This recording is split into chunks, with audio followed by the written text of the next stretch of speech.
Ito pala yung taba kanina na pinakuluan ko. Gagawin ko tong chicharon. May taba kasi akong nakita kanina sa palengke. Gawin natin tong chicharon.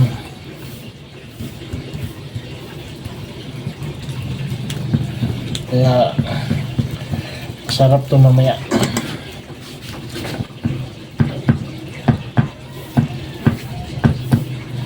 Gawin natin tong chicharon ng baboy. Ganito lang paghiwa ng chicharon.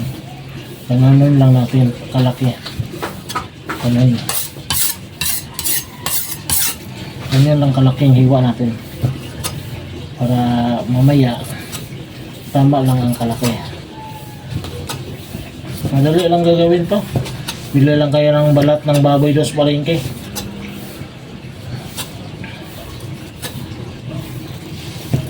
Yan, ganyan lang kalaki ang ating hiwa.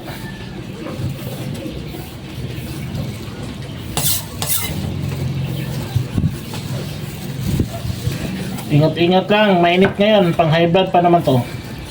Pumataas ang dugo niya, huwag na kayong kakain dito.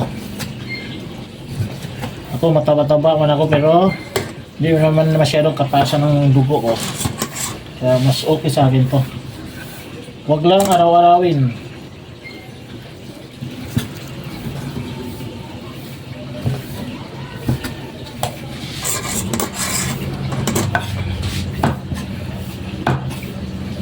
Ayan. Konti lang naman to. Ito pala yung kanina na taba. Gagawin kong chicharon. So ipakita ko sa inyo kung paano ito magawa ng chicharon. Ito yung pinakuluan ko kanina. Ngayon tinanggalan ko lang ng mantika para mawala masyado yung mantika sa taba niya. Pero ito yung pinakuluan ko kanina.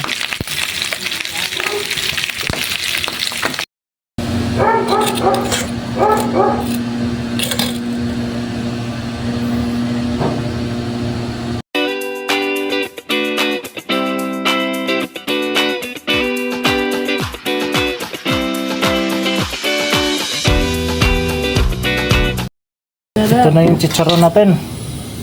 Kaunti lang kasi balat lang niya sa ginagawa natin lumpia at saka longganisa.